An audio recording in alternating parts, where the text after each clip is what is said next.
اب آپ اس مبارک سلسلے کا چوتھا حلقہ سماعت فرمائیں۔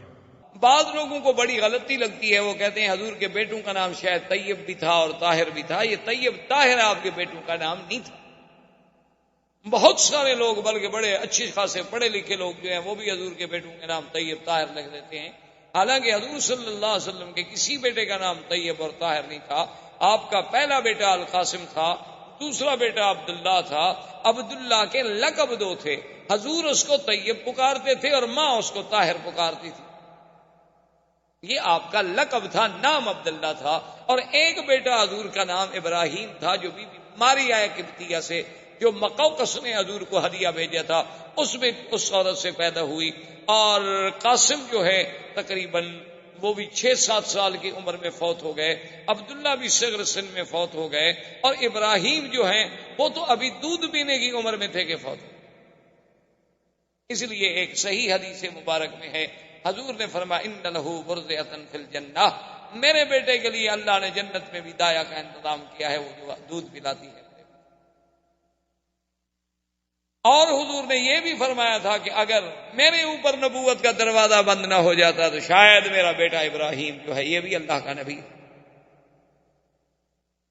اتنی شان۔ اور آپ کی 4 بیٹیاں تھیں، سیدہ فاطمہ، سیدہ زینب، سیدہ رقیہ، سیدہ ام کلثوم رضوان اللہ تعالی علیہن اجمعین۔ یہ سب کے سب جو ہیں بی بی خدیجہ کی پتنی۔ اور اسی سے دشمنان اسلام، دشمنان دین کا یہ پراپگنڈا کہ حضور نے اتنی شادیاں کی اور حضور نے اتنی شادیاں کی اور حضور نے اتنی شادیاں کی، جیسے رشدی بدبخت نے لکھا، تسلیمہ نسرین نے لکھا، اور اسی قسم کے ملعونین جن کو اصل میں تو بغض ہے اسلام سے اور دین محمد مصطفیٰ صلی اللہ علیہ وسلم سے، اور پھر وہ الزام لگانے میں بہانوں کی تلاش میں ہوتے ہیں کہ کوئی ہمیں موقع مل جائے تو ان نے یہ ثابت کرنے کے لیے کہ دیکھو جی ہمارے نبی عیسیٰ علیہ السلام نے تو ایک بھی شادی نہیں کی اور حضور پاک نے تو 11 شادیاں فرمائیں، تو نعوذ باللہ آپ کو تو بس عورتوں کا ہی ہر وقت خیال تھا کہ جہاں گئے شادی کر لی، جہاں گئے شادی کر لی۔ تو یہ ایک الزام ہے جس کی کوئی حقیقت۔ آپ خود اندازہ فرمائیں کہ آپ کے بچے کی عمر اگر 25 سال ہو تو آپ اس کے لیے 40 سال کی بیوی نہیں ڈھونڈتے۔ اور خاص طور پہ آپ تو ڈاکٹر ہیں ماشاءاللہ، پڑھے لکھے لوگ ہیں، سمجھدار ہیں، آپ دیکھ لیں کہ سرزمین مکہ کی گرمی ہو تو 40 سال کی عمر کے بعد عورت میں رہتا کون سی جوانی رہتی؟ چلو ٹھنڈے علاقے کی عورتیں تو پھر بھی بیچاری کچھ لمبی زندگی گزار لیں گی صحت کی، لیکن سرزمین مکہ کی گرمی ہو اور یہاں پر کھجور کی غذا ہو تو 40 سال کے بعد عورت میں باقی کیا رہ جاتا ہے کہ نعوذ باللہ اس کے لیے محض شہوانی جذبے سے شادی کی جائے، پھر آدمی کنواری لڑکی سے شادی کرے۔ اور حضور نے تو جب تک بی بی خدیجہ زندہ رہی 25 سال تک اور کوئی شادی نہیں، یعنی حضور صلی اللہ علیہ وسلم کی عمر 25 سال، زوجہ کی عمر 40 سال، اور حضور پھر 50 سال کی عمر پہ پہنچ گئے اور آپ نے کوئی شادی نہیں کی۔ تو جو جوانی کا حصہ تھا حضور کا وہ تو سارا بی بی خدیجہ کے ساتھ گزر گیا۔ تو جس سے ثابت ہوا کہ حضور کی کوئی شادی جو تھی دراصل وہ اپنے منشے سے نہیں تھی، بلکہ یہاں بھی میرے اللہ کی نگرانی تھی اور اللہ کے فیصلے تھے۔ اس لیے حضور صلی اللہ علیہ وسلم کی بعد میں شادی ہوئی بی بی عائشہ سے، بعد میں شادی ہوئی بی بی صفیہ سے، بی بی ام سلمہ سے، وہ بھی بوڑھی عورت تھی، بی بی سودا سے، وہ بھی بوڑھی عورت تھی۔ بی بی صفیہ سے کیوں ہوئی کہ خیبر کے سردار کی بیٹی تھی۔ سب لوگوں نے کہا کہ حضور سردار کی بیٹی ہے، اچھا ہے کہ اگر آپ نے کسی اور کو دینا ہے باندی بنا کے تو بہتر ہے اپنی باندی بنا لے تاکہ کچھ تو ان سرداروں کی عزت ہو جائے۔ تو حضور صلی اللہ علیہ وسلم نے اس بنا پہ شادی کی۔ اور پھر سب سے بڑی بات یہ ہے کہ جس نبی کے اٹھنے پہ سونے پہ بھی اللہ کا پہرا ہو، اس پیغمبر کی شادیاں منشاء خداوندی کے بغیر کبھی ہو سکتی؟ یہی وجہ تھی کہ جب سیدہ عائشہ صدیقہ رضی اللہ تعالی عنہا پہ تہمت لگی، منافقین نے تہمت لگا دی، تو حضور صلی اللہ علیہ وسلم نے بڑا لمبا واقعہ ہے، قرآن میں بھی موجود ہے، حضرت عمر سے پوچھا کہ عمر تمہاری کیا رائے ہے کہ بی بی عائشہ پہ تہمت لگا دی گئی ہے، میں اس کا کیا کروں؟ بی بی عائشہ کو چھوڑ دوں، طلاق دے دوں، کیا حل کروں؟ تو حضرت عمر نے کہا حضور پہلے تو یہ آپ کا داخلی معاملہ ہے، اس میں مجھے حق نہیں ہے دخل دینے کا، لیکن اگر آپ سے رائے لیتے ہیں تو مجھے بھی اجازت ہے کہ میں آپ سے 1-2 باتیں پوچھ لوں، آپ ناراض تو نہیں ہوں گے؟ حضور نے فرمایا کہ نہیں۔ تو حضرت عمر نے پوچھا کہ یا رسول اللہ، بی بی عائشہ سے جو شادی ہے یہ آپ نے اپنے منشے سے کی ہے یا حکم خداوندی سے؟ حضور نے فرمایا کہ نہیں، اللہ کا حکم ہے، وہ تو جبریل اس کی تصویر لے کر بھی میرے پاس آئے تھے، یہ تو اللہ کا حکم ہے۔ تو اس نے کہا حضور ہمیں اپنے بیٹوں کے لیے اچھی لڑکی مل جاتی ہے، اللہ کو اپنے نبی کے لیے پاک لڑکی نہیں ملی، ایک غلط لڑکی ڈھونڈ لی اللہ نے آپ کے لیے، یہ تو پھر اللہ میں نقص ہوا، اور اللہ تو ہر نقص سے پاک ہے۔ اور اس کے بعد نے کہا حضور مجھے ایک دوسرا سوال بتا دیں، پھر آپ کی مرضی جو فیصلہ کریں، آپ کے بدن مبارک پر یہ اڑتی ہوئی مکھی جو ہے گندی ہے بیٹھتی ہے؟ حضور نے فرمایا کہ نہیں۔ نے کہا حضور آپ پر اللہ گندی مکھی تو نہیں بیٹھنے دیتے، آپ کے بستر پر ناپاک عورت کو بیٹھنے دیں؟ فسریان رسول اللہ، حضور کا چہرہ کھل۔ حضور نے فرمایا عمر تمہاری رائے بڑی عجیب ہے، اور گھر پہنچی اور اللہ کا قرآن نازل ہو گیا بی بی عائشہ کی صفائی میں۔ تو اس لیے میرے کہنے کا مقصد یہ تھا کہ اگر صرف سیرت رسول کے اس پہلو پہ آپ غور کریں کہ حضور کی شادیاں کیوں ہوئیں، کب ہوئیں، کیا عمر تھی، تو آپ حیران ہو جائیں گے کہ یہ بھی سیرت کا ایک عظیم پہلو ہے جس کو دشمنوں نے حضور پر اعتراض کا ذریعہ بنا دیا۔ اللہ تبارک و تعالی آپ کو مجھے حضور کی سیرت پہ چلنے کی توفیق دے۔ اللہم صلی علی سیدنا محمد وعلی آل سیدنا محمد۔ برادران اسلام، دروس سابقہ میں ہم نے سیرت پاک صلی اللہ علیہ وسلم، سیرت سیدنا محمد مصطفیٰ حبیب کبریا صلی اللہ علیہ وسلم کے کچھ پہلوؤں پہ بات کی تھی۔ حضور صلی اللہ علیہ وسلم کی ولادت مبارکہ کا ذکر، پھر حضور صلی اللہ علیہ وسلم کی رضاعت مبارکہ، پھر آپ کا مکہ مکرمہ میں واپس تشریف لے آنا، عبد المطلب کی کفالت کا زمانہ، اور اس کے بعد پھر حضور صلی اللہ علیہ وسلم کا عبد المطلب کی موت کے بعد اپنے چچا ابی طالب کی کفالت میں آنا، اور ابی طالب کی کفالت کے زمانے میں ہی حضور صلی اللہ علیہ وسلم کا پہلا سفر، اور اس کے بعد حضور صلی اللہ علیہ وسلم کا تجارتی امور کے لیے شام کا سفر، اور اس میں میسرہ غلام سیدہ خدیجہ رضی اللہ تعالی عنہا کا مشاہدہ احوال رسول پاک صلی اللہ علیہ وسلم، اور اس سے متاثر ہو کر سیدہ خدیجہ رضی اللہ تعالی عنہا نے حضور صلی اللہ علیہ وسلم کو خود دعوت نکاح پیش کی، اور حضور صلی اللہ علیہ وسلم نے اس دعوت کو قبول فرما لیا، اور آپ کا پہلا نکاح جو ہے وہ سیدہ خدیجہ رضی اللہ تعالی عنہا سے سر انجام پایا۔ یہاں تک ہم نے باتیں عرض کی تھی۔ اصل میں 2-4 روز سے مجھے تکلیف تھی، 1-2 دن حرم میں درس بھی 2 درس نہیں ہو سکے، لیکن آج ہمارے ایک بزرگ مدینہ منورہ سے تشریف لائے تھے، تو سیرت بھی مدینے والے کی اور مدینہ منورہ کا مہمان بھی ہو تو یہ مناسب نہیں تھا کہ میں چھٹی کروں، ورنہ حقیقتاً مجھ میں اتنی ہمت نہیں تھی، اور نہ ہی مزید بولنے سے اور گلے پہ اثر، لیکن بہرحال جب اللہ کی رحمت ہوگی تو سب باتیں خود بخود ٹھیک ہو جائیں گی۔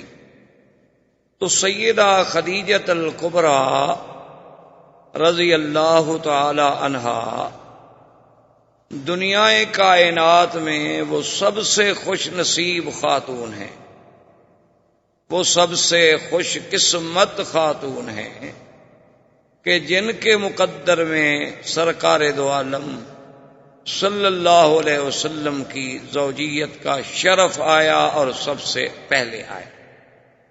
اسی لیے روایات میں یہ بات موجود ہے کہ کاملا من الرجال کثیرون، کہ مردوں میں تو بہت کامل پیدا ہوئے، بڑے بڑے کامل پیدا ہوئے، اللہ کے نبی پیدا ہوئے، انبیاء و رسل پیدا ہوئے، لیکن عورتوں میں بہت کم کامل پیدا ہوئے، یعنی عورت ہو اور مقام کمال کو پہنچے وہ خوش نصیب بیویاں، ان میں ایک سیدہ خدیجہ الکبریٰ ہے رضی اللہ تعالی عنہ۔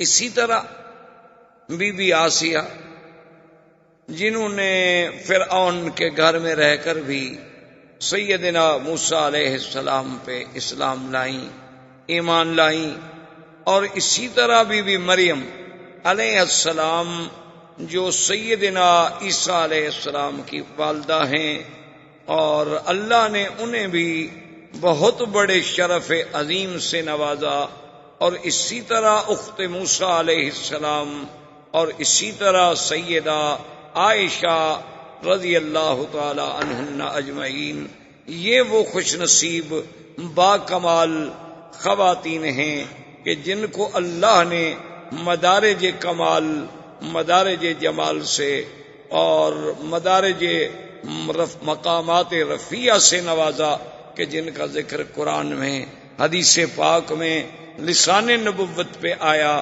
اور ان سب میں پھر جو شرف سیدہ خدیجہ کو ملا ہے اس کا کوئی مقابلہ نہیں ہو سکتا۔ اسی لیے سیدہ خدیجہ رضی اللہ تعالی عنہا وہ خوش نصیب بیوی ہیں کہ حضور کی ساری اولاد مبارک، حضور صلی اللہ علیہ وسلم کی چاروں بیٹیاں، سیدہ فاطمہ الزہرا، سیدہ رقیہ، سیدہ زینب، سیدہ ام کلثوم، اور حضور کے بیٹے قاسم، عبداللہ، طیب اور طاہر جو ہے یہ لقب ہے، یہ الگ نام نہیں۔ طیب اور طاہر یہ لقب ہے حضور کے پیارے بیٹے عبداللہ کا۔ حضور پاک انہیں طیب کہہ کے پکارتے تھے، اور بی بی خدیجہ انہیں طاہر کہہ کے پکارتی تھی، ورنہ نام ان کا عبداللہ تھا۔ یہ بعض لوگوں کو بہت بڑی غلطی لگتی ہے، وہ سمجھتے ہیں کہ حضور کے بیٹوں کا نام طیب و طاہر ہے۔ یہ بات نہیں، حضور کے بیٹے کا نام قاسم ہے، دوسرے بیٹے کا نام عبداللہ ہے، اور تیسرے بیٹے کا نام ابراہیم ہے۔ یہ ابراہیم جو ہیں یہ بی بی خدیجہ سے نہیں، بلکہ یہ بی بی ماریہ قبطیہ جو بادشاہ حبشہ مقوقس نے حضور صلی اللہ علیہ وسلم کو ہدیہ بھیجا تھا، اور حضور نے انہیں پھر بیوی بنا لیا، تو اس بیوی سے حضرت ابراہیم پیدا ہوئے، اور حضرت ابراہیم دودھ پینے کی عمر میں، یعنی ابھی 2 سال کی عمر کے اندر اندر وفات ہوئی، اور میرے آقا نے سرکار دو عالم رحمت دو جہاں صلی اللہ علیہ وسلم نے فرمایا کہ اگر میرے بعد اللہ تبارک و تعالی نبوت کا دروازہ بند نہ کرتے تو یہ میرا بیٹا ابراہیم بھی نبی ہوتا۔ یعنی اتنا بڑا اعزاز ملا سیدنا ابراہیم کو۔ اور اس کے بعد حضور نے فرمایا کہ اللہ نے مجھے دکھلایا ہے کہ ان لہو مرضعہ فی الجنت، کہ جنت میں اللہ نے اس کی دودھ پلانے والی کا انتظام کیا ہے جو میرے بچے کو دودھ پلاتی ہے۔ تو اتنا بڑا اعزاز، تو یہ ساری اولاد جو ہے حضور کی وہ سیدہ خدیجہ الکبریٰ سے۔ اور اسی طرح سیدہ خدیجہ کے بارے میں سیدہ عائشہ صدیقہ بنت الصدیق رضی اللہ تعالی عنہ فرماتی ہیں کہ ما غرت علی احد من نساء رسول اللہ صلی اللہ علیہ وسلم، میں نے کسی عورت پہ اتنی غیرت کبھی نہیں کھائی جتنی بی بی خدیجہ پہ مجھے غیرت آتی تھی۔ تو ازواج مطہرات نے سوال کیا، انہوں نے کہا کہ یا امہات المؤمنین، آپ کو بی بی خدیجہ پہ غیرت کھانے کا کیا مطلب؟ حالانکہ بی بی خدیجہ تو آپ کی شادی سے بھی پہلے وفات فرما گئی، ان کی وفات تو مکہ مکرمہ میں ہو گئی، اور آپ کی شادی مدینہ منورہ میں ہوئی۔ تو جب آپ نے اس بی بی کا زمانہ ہی نہیں دیکھا، چلو بیویوں میں ہوتا ہے، یعنی 2 شوقنوں میں اس قسم کا جلن ہو جاتا ہے، یہ نیچر ہے، فطرتی بات ہے، لیکن آپ نے تو اس بی بی کا زمانہ ہی نہیں دیکھا، تو آپ کو کیا تکلیف ہو؟ تو بی بی عائشہ فرماتی ہیں لکثرت ذکر رسول اللہ صلی اللہ علیہ وسلم، کہ میرے محبوب کا ہر وقت اس کا ذکر کرنا کہ ہاکذا قالت خدیجہ، ہاکذا فعلت خدیجہ، خدیجہ نے یہ کہا، خدیجہ نے یہ کہا، خدیجہ نے یہ کہا، خدیجہ نے یہ کہا، تو جب محبوب کی زبان سے کسی دوسرے کا نام سنوں تو غیرت تو آتی ہے. تو اس لیے مجھے بی بی خدیجہ رضی اللہ تعالی عنہا پہ سب سے زیادہ غیرت آتی تھی کہ جب حضور کو کوئی ہدیہ پہنچتا، کوئی چیز آتی، فرماتے کہ خدیجہ کی سہیلیوں کو بھیجو، فلاں خدیجہ کی بہن بنی ہوئی تھی اس کو بھیجو. تو ایک دن بی بی عائشہ جوش میں آ گئیں اور انہوں نے کہا کہ یا رسول اللہ صلی اللہ علیہ وسلم، ایک مدت بیت گئی، بی بی خدیجہ فوت ہو گئیں اور پھر وہ بیوہ عورت تھیں، ان کے آپ سے پہلے 2 شوہر تھے، دونوں شوہروں سے اولاد تھی، تو ایک بوڑھی عورت کو آپ اتنا یاد کرتے ہیں ہر وقت. فرماتے ہیں کہ خدیجہ نے یہ کہا فغضب رسول اللہ صلی اللہ علیہ وسلم، حضور ناراض ہو گئے. حضور نے فرمایا عائشہ تمہیں پتا ہے تم لوگ تو اس وقت میرے پاس آئے ہو جب اللہ نے مجھے عزت دی، اللہ نے مجھے طاقت دی، اور خدیجہ نے اس وقت میرا ساتھ دیا جب اللہ کے سوا میرا کوئی نہیں تھا. تو خدیجہ کے تو مجھ پہ احسان ہے، میں کیسے خدیجہ کو بھول سکتا ہوں. تو خدیجہ محسنہ محمد مصطفیٰ ہے اور محسنہ اسلام ہے، اور اول من اسلمت، اور سب سے پہلے اسلام لانے والی ہستی سیدہ خدیجہ الکبریٰ رضی اللہ تعالی عنہا. اور آپ کا نکاح جو ہے وہ ابو طالب نے خطبہ پڑھا، اور اس پہ گواہی دینے والوں میں حضرت ابو بکر بھی موجود ہیں، اسد بن عزا بھی ہیں، اور سیدنا حمزہ بھی رضی اللہ تعالی عنہ. حضور صلی اللہ علیہ وسلم کے نکاح کے بعد سیدہ خدیجہ الکبریٰ سے آپ کا جو تعلق اور آپ کی جو مودت اور آپ کی جو حسن عشرت اور آپ کا جو حسن خلق، وہ ایک ایسا مثالی تھا کہ جس کی دنیا کوئی مثال نہیں پیش کر سکتی. اور اسی ضمن میں ایک بات یہ بھی ساتھ عرض کر دوں کہ بعض دشمنان اسلام، بعض دشمنان دین، خاص طور پہ یہودی صہیونی مستشرقین، ان کے بڑے بڑے قلمکار، بڑے بڑے رائٹر ان باتوں پہ مسلمانوں کو دھوکہ دیتے ہیں کہ دیکھو جی ان کے پیغمبر نے اتنی شادیاں کی اور اتنی نکاح کیے اور اتنی عورتیں رکھی، اور نعوذ باللہ ثم نعوذ باللہ، کہ یہ زبان ادا نہیں کر سکتی وہ الفاظ جو دشمنان دین الزام لگاتے ہیں. حالانکہ یہ بات سمجھ لیں کہ یہ محض الزام ہے. جیسے کہ ایک ہندو نے بھی ایک کتاب لکھی تھی رنگیلا رسول، جس کو غازی علم الدین شہید نے جسے قتل کیا تھا، اس بدبخت نے حضور صلی اللہ علیہ وسلم کے اسی کثرت ازواج، تعدد ازواج کو نشانہ بنایا تھا.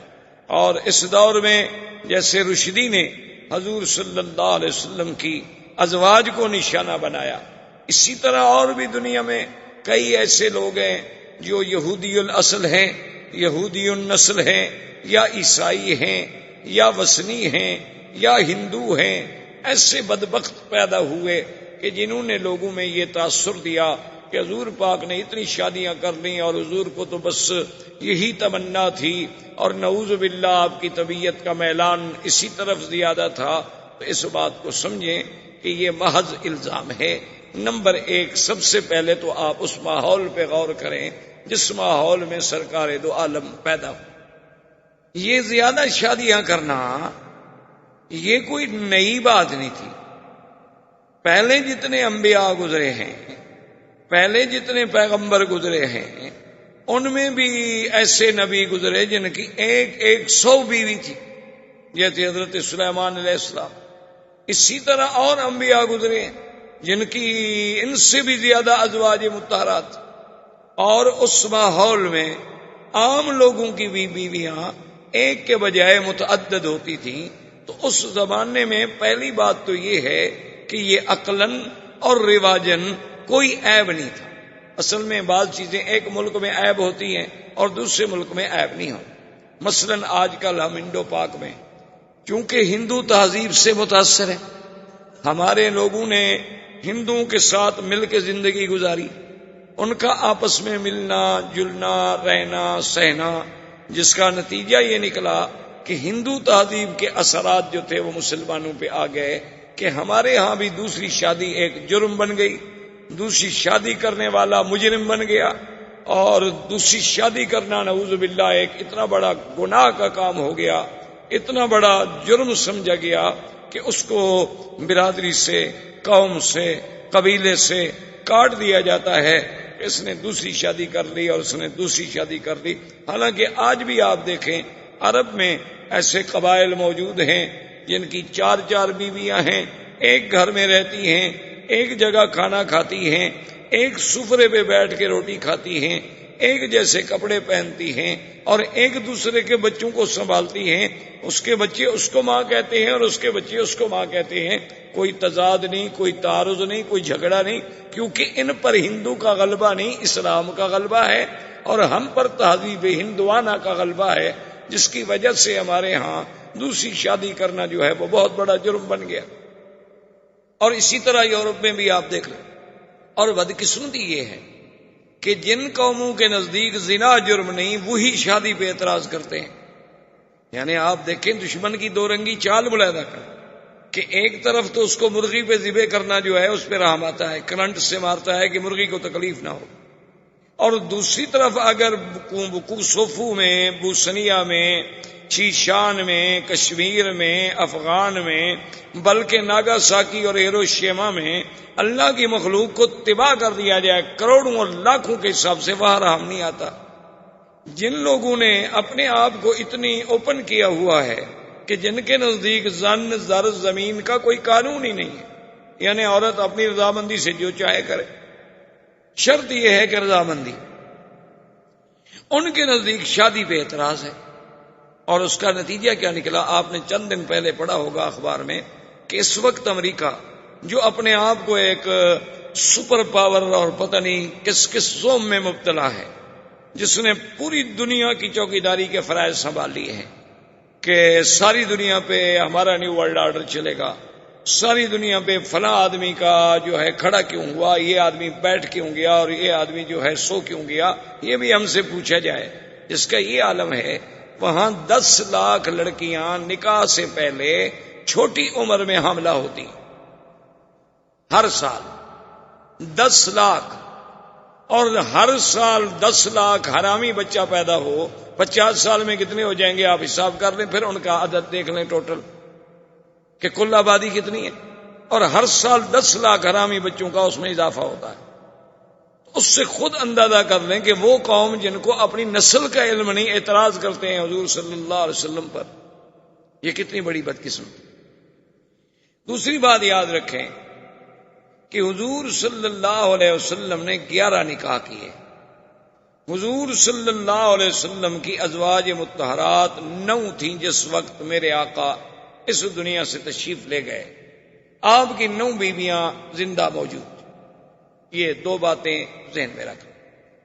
تیسری بات یہ ذہن میں رکھ لیں کہ ہر مسلمان کا یہ عقیدہ ہے کہ حضور صلی اللہ علیہ وسلم کا کوئی کام، کوئی عمل، کوئی حکم، کوئی فرمان اللہ کے بغیر ہوتا ہی۔ تو اس کا مطلب یہ ہوا کہ حضور صلی اللہ علیہ وسلم کے نکاح، حضور صلی اللہ علیہ وسلم کی شادیاں، حضور صلی اللہ علیہ وسلم کی ازواج مطہرات، یہ بھی اللہ کے حکم سے نکاح سر انجام ہوئے۔ تو جب اللہ کا حکم ہو تو اللہ کا رسول اپنے حکم، خدا کے حکم کو کیسے توڑ سکتے ہیں؟ یہ بات ذہن میں رکھ لیں۔ اور اس کے ساتھ اب سیرت کا بھی ایک پہلو دیکھیں۔ سارے قرآن میں آپ نظر ڈالیں، پہلے تو نظام عالم یہ ہے، سنت اللہ یہ ہے کہ اللہ قرآن میں عورتوں کا ذکر زیادہ نہیں فرماتے، بلکہ وہ مردوں کے تابع ہو کے ایک حکم عام دے دیا جاتا۔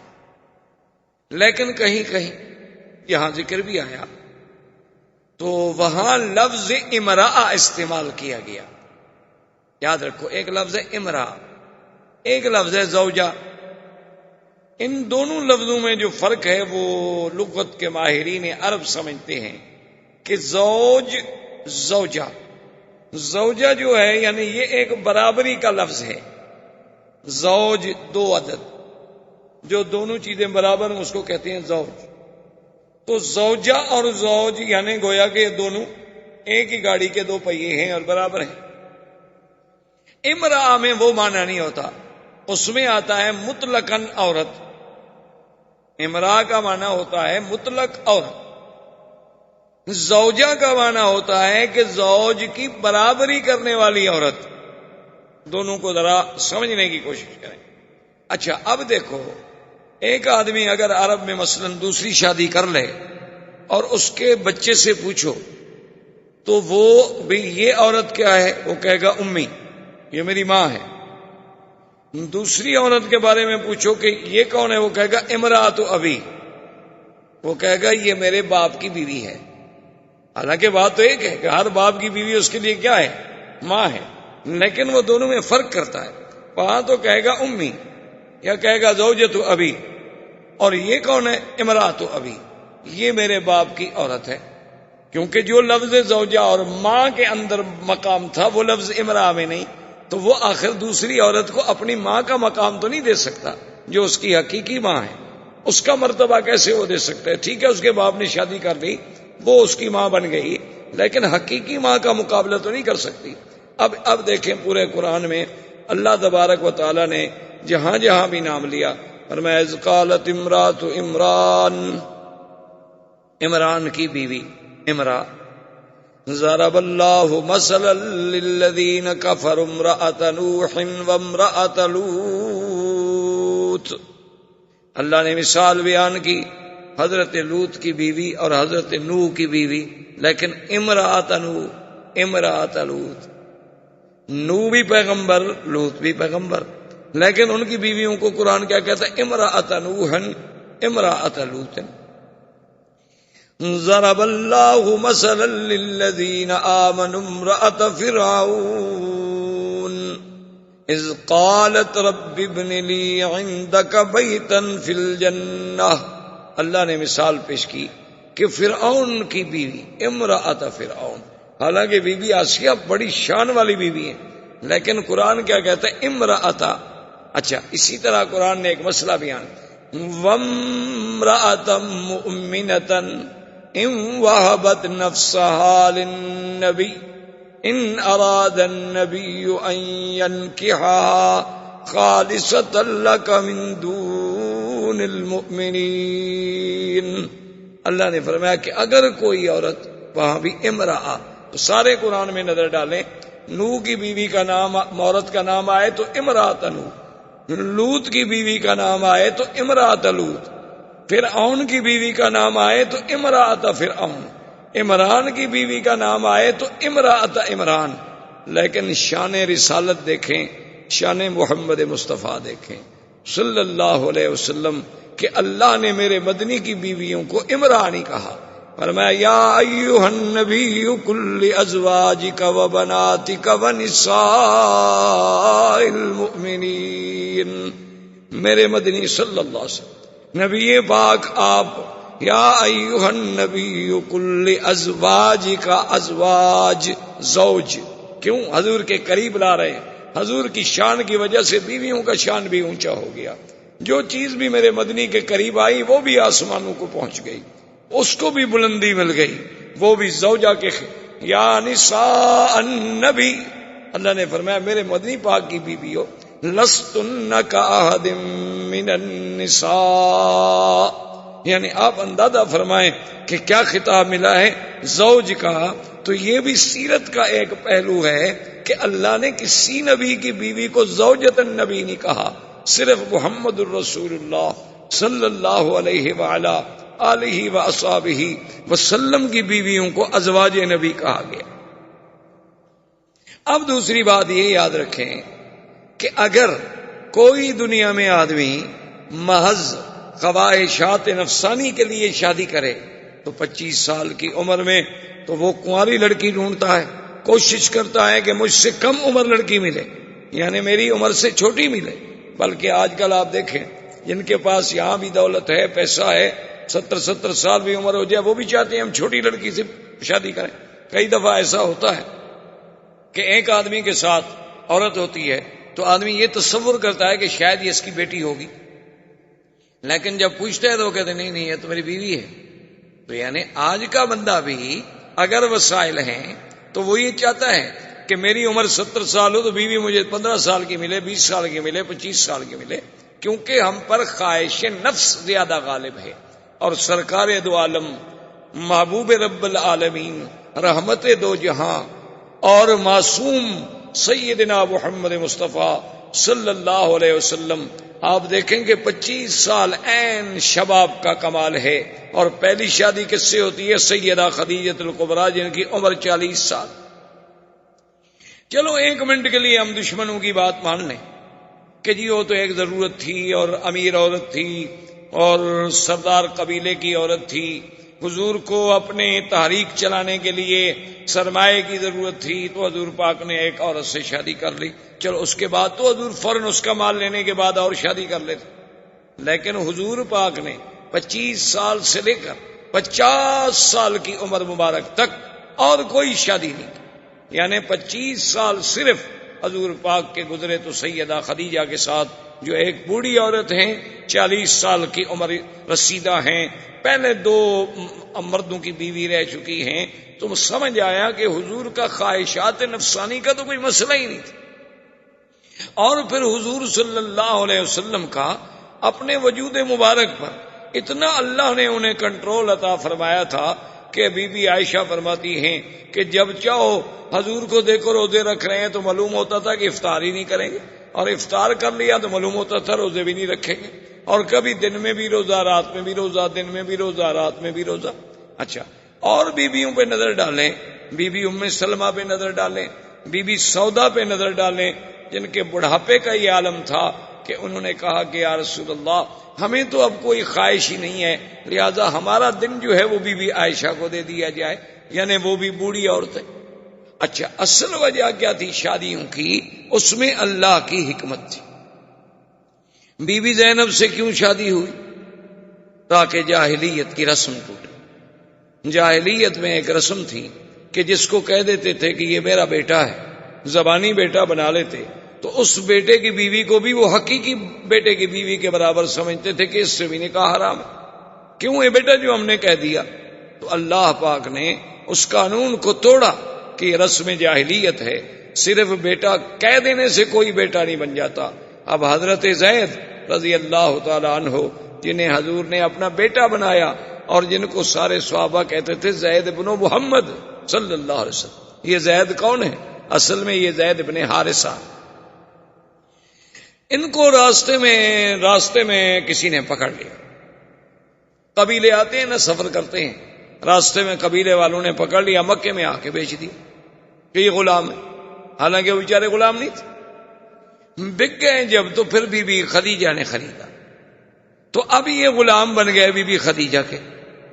تو جب سرکار دو عالم صلی اللہ علیہ وسلم کی شادی ہوئی تو بی بی خدیجہ نے زید کو دیا حضور کے حوالے کہ آپ آج کے بعد میرے غلام نہیں ہوں گے بلکہ غلام ہوں گے محمد مصطفیٰ کے، اور آپ نے حضور صلی اللہ علیہ وسلم کی خدمت کرنی ہے۔ حضرت زید حضور کے اتنے قریب آئے، اتنی خدمت کی، حضور نے خوش ہو کے انہیں اپنے بیٹے کا لقب دے دیا اور فرمایا کہ زید تم غلام نہیں، تم میرے بیٹے ہو۔ تو لہذا لوگوں نے بھی انہیں زید بن محمد، زید بن محمد صلی اللہ علیہ وسلم کہہ کے پکارنا شروع کیا۔ اب اللہ کی شان دیکھیں کہ ان کے والد حارث وہ جناب تلاش کرتے کرتے کرتے کرتے مکے میں پہنچ گئے، اور انہیں پتہ لگا کہ تمہارا بیٹا تو یہاں موجود ہے زید۔ انہوں نے جا کے زید کو پکڑا، جب پکڑا تو پہچان لیا، آخر بیٹا بیٹا ہوتا ہے۔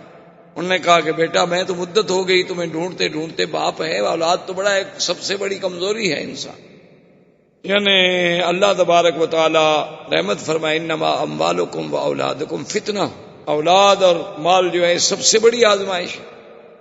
تو بڑی محبت کے ساتھ ملے اور نے کہا کہ اچھا ہوا تم مجھے مل گئے اور تم مہربانی کرو میرے ساتھ چلو، اور وہ حضور کی خدمت میں حارث، انہوں نے آگے عرض کیا کہ یا محمد صلی اللہ علیہ وسلم یہ میرا بیٹا ہے زید، یہ غلام نہیں ہے، ہم تو پیچھے بڑے آزاد قبیلے کے لوگ ہیں، اس میں غلامی کوئی نہیں، یہ تو سفر کر رہا تھا، قبیلے والوں نے ظلم کیا، پکڑ لیا، مکے میں آ کے بیچ دیا، اور اب مجھے پتا چلا ہے کہ یہ آپ کا غلام ہے، مہربانی کریں آپ اس کو اجازت دیں کہ یہ میرے ساتھ واپس جائے، آخر میرا بیٹا ہے۔ حضور پاک صلی اللہ علیہ وسلم نے فرمایا کہ حارثہ ہم اس میں انصاف کریں گے، ہم کسی کے ساتھ زیادتی نہیں کریں گے۔ بات اتنی ہے کہ نخیر زید، ہم زید کو خیار دے دیتے ہیں اور اختیار دے دیتے ہیں کہ زید جہاں چاہے چلا جائے، اگر ہمارے پاس رہنا چاہتا ہے تو ہمارے پاس رہے، اگر اپنے والد کے ساتھ جانا چاہتا ہے، ورنہ تو ہم آپ کا کوئی حق نہیں، کیونکہ ہم تو خرید چکے ہیں۔ تو حارثہ بڑے خوش ہو گئے، انہوں نے کہا جی بالکل ٹھیک ہے، ماشاءاللہ الحمدللہ، یہی تو میں چاہتا ہوں۔ اور انہوں نے زید کو سمجھایا، قائل کرنے کی کوشش کی کہ بیٹا تمہیں لاکھ پیار ملے لیکن یہاں تو غلام ہی رہو گے نا، اور جب تم واپس جاؤ گے اپنے قبیلے میں تو تم ایک آزاد، ایک احرار اور حر کی حیثیت میں ہوگے۔ اس نے کہا کہ ابا جان بات سن لیں کہ خدا کی قسم ہے میں تو دنیا کی بادشاہی جو ہے وہ بھی محمد مدنی کی غلامی پہ چھوڑ سکتا ہوں، میں تو ساری دنیا کو چھوڑ سکتا ہوں لیکن محمد عربی کو نہیں چھوڑ سکتا، میں اپنے باپ کو بھی چھوڑ سکتا ہوں، میں اپنا قبیلہ بھی چھوڑ سکتا ہوں، واللہ لا نترک محمدن، خدا کی قسم ہے میں محمد پاک کو کبھی نہیں چھوڑوں۔ تو اب حضور نے فرمایا کہ بھائی ہم زیادتی اور زبردستی جو ہے وہ زید پر بھی نہیں کر سکتے، اس کی مرضی ہے۔ تو اتنا پیارا زید، اس کی شادی بھی حضور نے خود کی بی بی زینب سے، اور بڑا لمبا واقعہ ہے، بہرحال وہ شادی نہ نبھ سکی، طلاق ہو گئی۔ اللہ تبارک و تعالی نے یہ چاہا کہ اب حضور کی شادی بی بی زینب سے ہو تاکہ یہ رسم جاہلیت ختم ہو جائے کہ بھئی زبانی بیٹا زبانی بیٹا ہوتا ہے اور حقیقی بیٹا حقیقی بیٹا ہوتا ہے۔ یہ کیا بات ہے کسی کو کوئی کہہ دے کہ میرا بیٹا ہے تو بس بیٹا ہو جائے گا وہ۔ اور پھر شادی کا انجام بھی دیکھیں اور کمال بھی دیکھیں۔ حضور نے پیغام بھیجا بی بی زینب کو اپنے نکاح کے لیے، ویسے بھی حضور کی پھوپھی کی بیٹی تھی اور زید کی طلاق کی وجہ سے وہ دل شکستہ بھی تھی۔ حضور نے جب پیغام بھیجا، اس زمانے کی بیویوں کی بھی شان نرالی، تو بی بی نے جواب یہ بھیجا، اس نے کہا کہ بات یہ ہے کہ حضور پاک سے تو اعلیٰ، افضل، اجمل، اکمل دنیا میں کوئی اللہ کی مخلوق میں پیدا ہوا ہی نہیں اور نہ ہوگا، لیکن میں شادی نہیں کر سکتی، استخیر ربی، میں اپنے اللہ سے جب تک مشورہ نہ کر لوں میں جواب نہیں دے سکتی ہاں میں یا نہ میں استخارہ کروں گی، اور استخارے کا معنی یہ ہوتا ہے کہ ہم اللہ سے پوچھ رہے ہیں کہ اللہ میاں یہ کام کریں یا نہ کریں، تو استخارے میں جو بات ہوگی میں پھر جواب۔ آدمی واپس آ گیا، اس نے آ کے یہ جواب دیا، اللہ نے قرآن نازل کیا۔ بی بی زینب کہتی ہیں کہ ما لبث الا قلیلا، تھوڑا سا وقت گزرا تھا کہ میں حیران ہوئی کہ حضور میرے گھر میں آئے اور بغیر پوچھے اندر تشریف لے آئے، اجازت بھی نہیں لی، اذن بھی نہیں مانگا۔ تو میں حیران ہو گئی کہ اللہ کا نبی کسی کے گھر میں آئے اور بغیر اذن، بغیر اجازت کے اندر تشریف لے آئے، یہ کیا ہو گیا؟ تو حضور پاک نے فرمایا کہ زینب تم کس بات کا اذن کہہ رہی ہو؟ اللہ نے قرآن نازل کر دیا ہے کہ فلما قضا زید منہا وطرا زوجناکہا لکی لا یکون علی المؤمنین حرج، کہ محمد پاک ہم نے تمہارا نکاح عرشوں سے کر، تو اس لیے بی بی زینب کہا کرتی تھی باقی بیویوں سے کہ تم کس بات پہ میرا مقابلہ کرتی ہو؟ تمہارے نکاح تو ماں باپ نے کیے اور تمہارے نکاح زمین پہ ہوئے، یہ تو میں ہی ایک عورت ہوں جس کا نکاح اللہ نے کیا اور عرش پہ ہوا۔ تو اب بتائیں جناب، یہ نکاح اللہ کے حکم سے ہوا، اس میں حضور صلی اللہ علیہ وسلم کی تمنا کا، بلکہ حضور تو چاہتے تھے کہ یہ نہ ہو، حضور تو یہ چاہتے تھے کہ زید طلاق نہ دے، یہ رشتہ قائم رہے، لیکن اللہ کے حکم سے رشتہ ہوا۔ اسی طرح آپ دیکھ لیں بی بی صفیہ، جب خیبر فتح ہو گیا اور اللہ نے مسلمانوں کو غلبہ دیا، یہودی زیر نگیں آ گئے، انہوں نے جزیہ دینا طے کر لیا، خیبر کے تمام قلعے فتح ہو گئے، تو بی بی صفیہ جو ہیں یہ خیبر کے سردار کی بیوی تھیں اور ایک بہت بڑے سردار کی بیٹی تھی، بہت بڑے سردار کی بیٹی تھی۔ وہ مال غنیمت میں جب آئیں تقسیم میں، حضرت دہیہ حضور صلی اللہ علیہ وسلم کے صحابی ہیں ان کے حصے میں آ گئے۔ تھوڑی دیر کے بعد کچھ صحابہ حضور کی خدمت میں آئے، انہوں نے کہا کہ یا رسول اللہ صلی اللہ علیہ وسلم، اللہ نے ہمیں عزت دی، غلبہ دیا، نصرت دی، فتح دی، بہرحال یہودی کچھ بھی ہوں اہل کتاب تو ہیں، اور پھر وہ اس وقت ختم ہو گئے، ان کی قوت ختم ہو گئی، مدینے سے نکال دیے گئے، خیبر میں آئے، خیبر میں ذلیل ہو گئے، مسلمانوں کے باج گزار بن گئے، لیکن صفیہ ایک بہت بڑے سردار کی بیٹی، بہت بڑے رئیس کی بیٹی اور ایک بہت بڑے سردار کی بیوی. اگر آپ اس سے خود شادی فرما لیتے تو کم از کم ان کی شان رہ جاتی, ان کی دلجوئی ہو جاتی, اور یہی بات جو ہے شاید ان کے اسلام میں آنے کا ذریعہ بن جاتی. حضور صلی اللہ علیہ وسلم نے فرمایا کہ ہاں بات تو ٹھیک ہے, لیکن وہ تو دہیا کے حصے میں آ گئی. میں تو اپنے صحابی سے کچھ کہنے کے لیے تیار نہیں ہوں. جس کے مقدر میں نصیب میں تھی باندھی اسی کو مل گئی. صحابہ نے حضرت دہیا سے پوچھا تو نے کہا واللہ. اب دیکھیں سارا سلسلہ قدرت کی طرف سے. انہوں نے کہا واللہ, انہوں نے کہا خدا کی قسم ہے میں نے تو اس وقت تک بی بی صفیہ کو دیکھا ہی نہیں, باوجود اس کے وہ میرے حصے میں آ گئی, لیکن میں نے تو نظر ہی نہیں پڑی. اگر حضور چاہتے ہیں تو میرا تو اپنا جسم و جان قربان ہے, چاہے جائے کہ ایک جاریہ, ایک غلام لڑکی جو مجھے ملی ہے میں حضور کے لیے قربان نہ کر سکوں, یہ کوئی بات ہے. تو بہرحال حضور صلی اللہ علیہ وسلم نے اس وجہ سے شادی کی.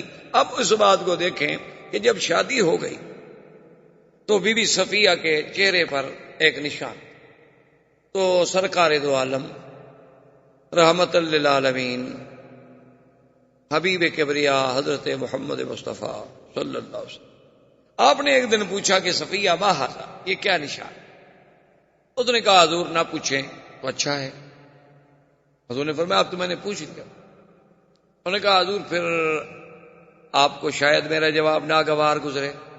آپ نے فرمایا وہ بھی نہیں, جو بات ہے بتا دو. انہوں نے کہا حضور بات یہ ہے اتنا عرصہ قبل میں نے خواب دیکھا تھا کہ ایک آسمان سے چاند اترا ہے اور میرے ساتھ آ کے بستر پہ لیٹا ہے, یہ میں نے خواب دیکھا.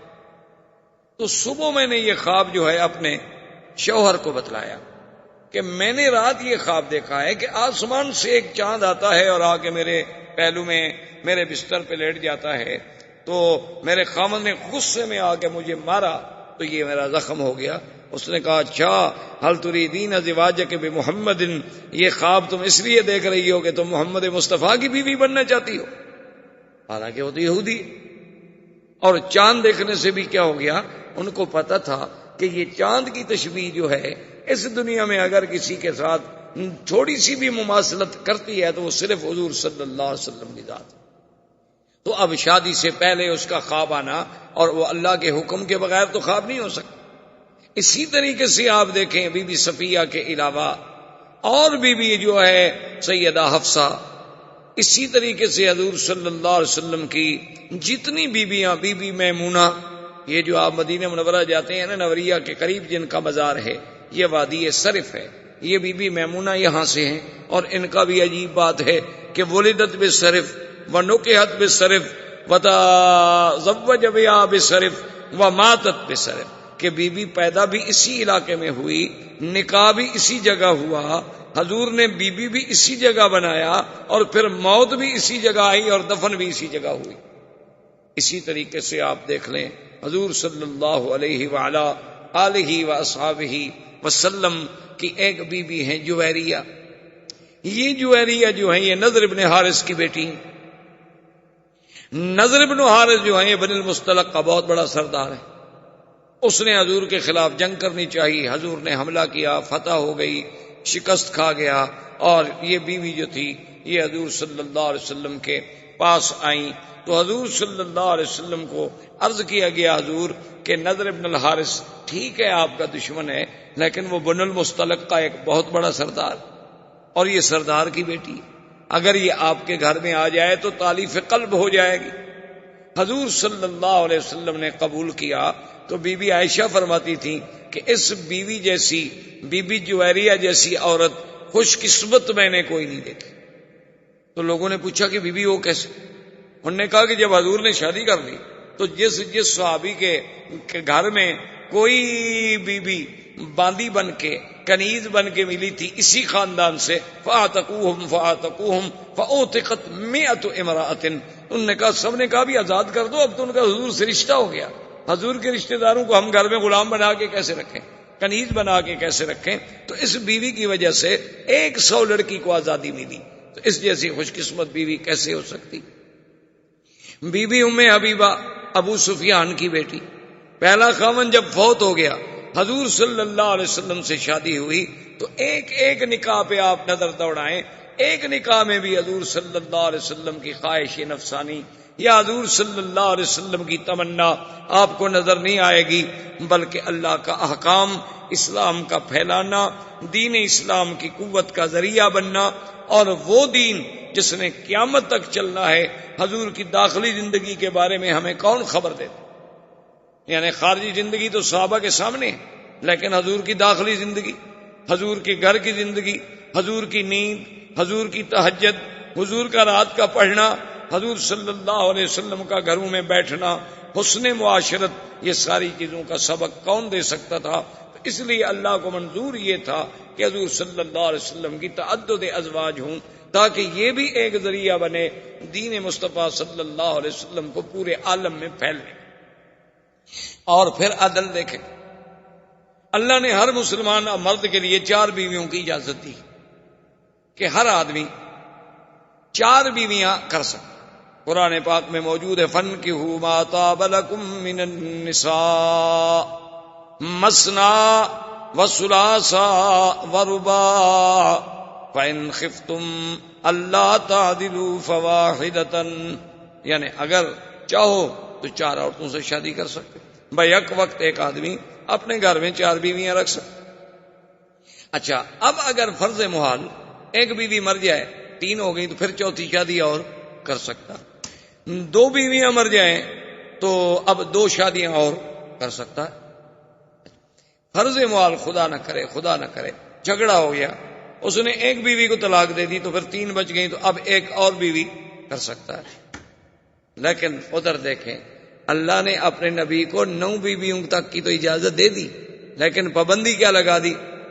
اللہ نے حکم فرما دیا کہ میرے نبی آج کے بعد آپ ان بیویوں کے بجائے اور کوئی شادی نہیں کر سکتے، کہ اس میں سے کسی کو طلاق دے دیں اور شادی کر لیں، نہیں، یا ان میں کوئی بیوی مر جائے تو اس کے بدلے میں اور بیوی لے آئے، نہیں، بس اب اللہ نے آپ کے مقدر میں یہ رکھ دی، یعنی اجازت تو 9 کی دے دی، لیکن آگے ہمیشہ کے لیے پابندی لگا دی۔ آگے اللہ تبارک و تعالی نے پابندی لگا دی۔ یہاں عام آدمی کو 4 کی اجازت تو دی، لیکن آگے پابندی نہیں لگائی۔ اور اسی طرح دیکھیں کہ ایک دفعہ حضور صلی اللہ علیہ وسلم اپنی بیویوں سے کسی مسئلے میں ناراض ہو گئے، اور آپ نے قسم کھا لی کہ میں 1 مہینے تک کسی بیوی سے بات نہیں کروں۔ اس کو کہتے ہیں شریعت میں ایلا۔ حضرت عمر رضی اللہ تعالی عنہ کو جب پتہ چلا کہ حضور نے اپنی بیویوں کو طلاق دے دی، تو حضرت عمر تشریف لائے اور بی بی حفصہ سے بے حد ناراض ہو، اور انہوں نے کہا کہ دیکھو تم لوگ حضور کو ہر وقت تنگ کرتی ہو، خرچہ چاہیے، اور حضور خرچہ دیتے ہیں تو تم صدقہ و خیرات کر دیتی ہو، اور حضور صلی اللہ علیہ وسلم کو پریشان کرتی ہو ہر وقت، تو یہ بات جو ہے باعث خطرہ ہے، اور ہو سکتا ہے کہ حضور نے اگر طلاق دے دی تو اللہ تو قادر ہے حضور کے لیے اور بیویوں کا انتظام کر لیں، اللہ کو کیا مشکل ہے۔ اب آپ قرآن کے الفاظ پہ غور کریں، عَسَىٰ رَبُّهُ إِن طَلَّقَكُنَّ أَن يُبْدِلَهُ أَزْوَاجًا خَيْرًا مِّنكُنَّ مُسْلِمَاتٍ مُؤْمِنَاتٍ قَانِتَاتٍ تَائِبَاتٍ عَابِدَاتٍ سَائِحَاتٍ طیبات و ابکارا۔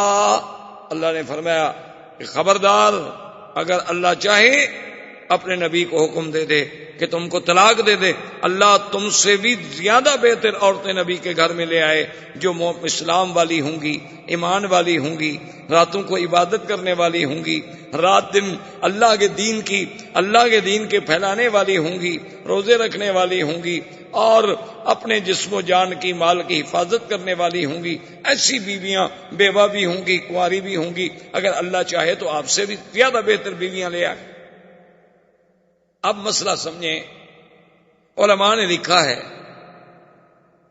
کہ اللہ کے نبی نے کسی بیوی کو پھر طلاق نہیں دی، اور اللہ نے یہ بھی حکم کر دیا کہ حضور اب یہ آپ کی بیویاں ہیں، ان کے بجائے اور تبدیل بھی نہیں ہو سکتی۔ تو علماء نے یہیں سے نقطہ نکالا کہ ان بیویوں سے اور کوئی بیویاں اچھی ہوتی تو اللہ بدل دیتے، چونکہ ان سے اور اچھی کوئی کائنات میں اور پیدا ہی نہیں ہوئی تھی، تو اس لیے اللہ نے بدلی ہی نہیں۔ ورنہ اللہ چاہتے تو ان سے اچھی ہوتی تو اللہ تبارک و تعالیٰ اور بدل دیتا. اچھا پھر دیکھیں قرآن کیا کہتے ہیں، طیبات و ابکارا، بیوہ اور کنواریاں. انہوں نے کہا یہی ترتیب دیکھ لو کہ پہلے شادی حضور کی بیوہ سے ہے اور کنواری کی بعد میں ہے، تو اللہ نے بیوہ کا پہلے ذکر کیا، کنواری کا بعد میں ذکر کیا، تو جس سے اشارہ ہوا کہ میرے نبی یہ ہم نے آپ کے لیے چن لی ہیں، یہ مسلمات بھی ہیں، مومنات بھی ہیں، قانتات بھی ہیں، تائبات بھی ہیں، عابدات بھی ہیں، سائحات بھی ہیں، ان سے اچھی بیویاں دنیا میں نہیں. تو یہ ساری تو پھر اللہ نے چن کے نبی کے لیے فیصلہ کیا. اس میں حضور کی ذات پہ اتہام لگانے کی یا حضور صلی اللہ علیہ وسلم کی ذات پہ حملہ کرنے کی کسی کو کیوں، ما سوا اپنی گمراہی کے یا اپنی بدباطنی کے اور کوئی اس میں وزن یا حقیقت یا دلیل کوئی. اب جناب دیکھیں کہ حضور کی شادی کے بعد سرزمین مکہ میں جو بڑا ایک مشہور یعنی واقعہ پیش آیا وہ تھا تعمیر کعبہ. یعنی ابھی حضور کو نبوت کا اعلان نہیں ہوا لیکن حضور کی شادی ہو گئی.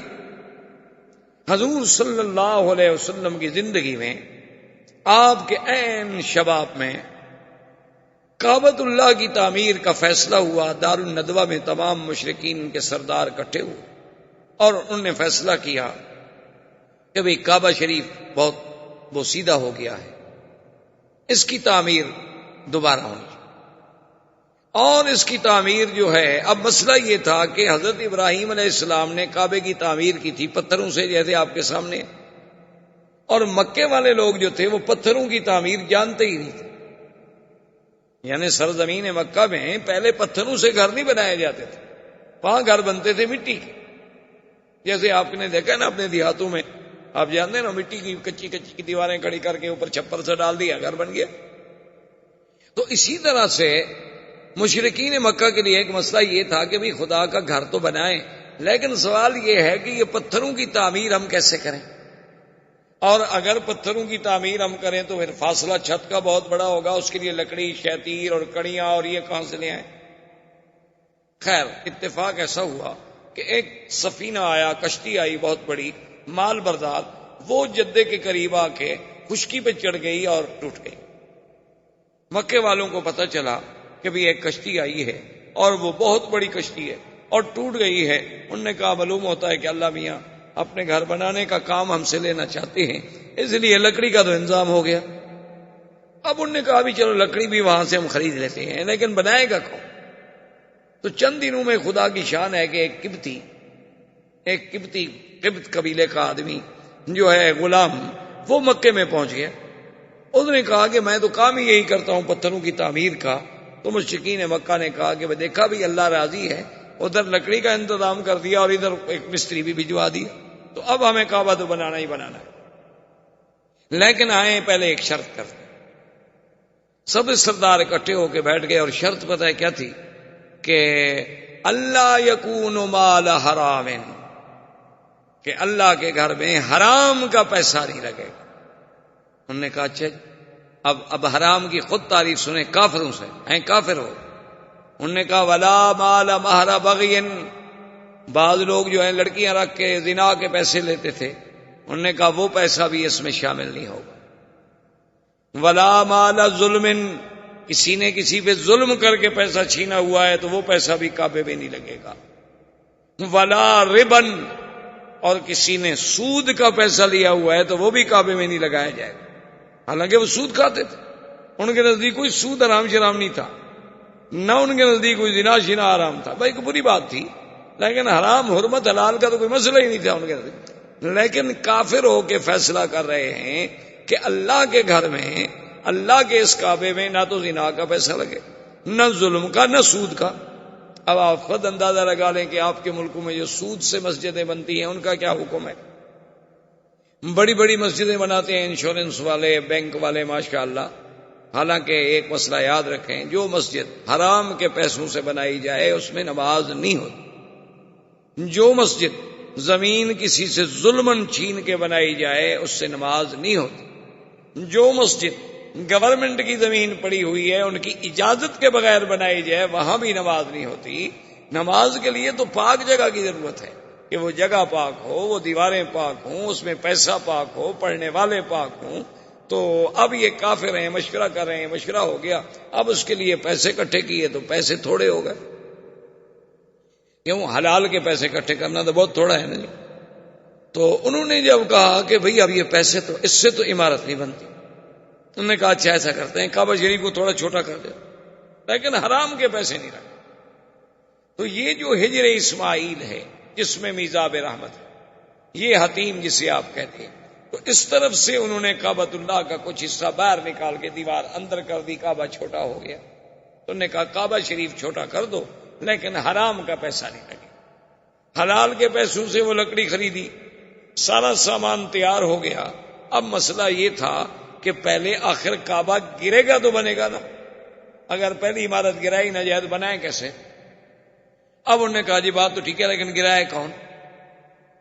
اللہ کے کعبے کو، اللہ کے گھر کو کون گرائے؟ یہ تو آج ہے نا لوگ فخر سمجھتے ہیں کہ جی ہم نے بابری مسجد گرا دی، ہم نے فلاں مسجد گرا دی، ہم فلاں مسجد گرا دے گئے، اور اس کی اینٹیں لگانا اور اکھاڑنا جو ہے وہ بھی عبادت شمار کیا گیا ہندوؤں کے نزدیک، کہ جو مسجد کی اینٹ اٹھا کے پھینک دے وہ بھی بڑا نیکی کا کام کر رہا ہے، اور جو دوسری جگہ سے آ کر اینٹ لگائے گا مندر کی وہ اور نیکی کا کام کر رہا ہے۔ جب عقل پہ پردے پڑ جائیں تو پھر اللہ ہی ہدایت دے سکتا ہے، انسان تو نہیں دے سکتا۔ انہوں نے کہا جی خدا کے گھر کو کیسے توڑیں؟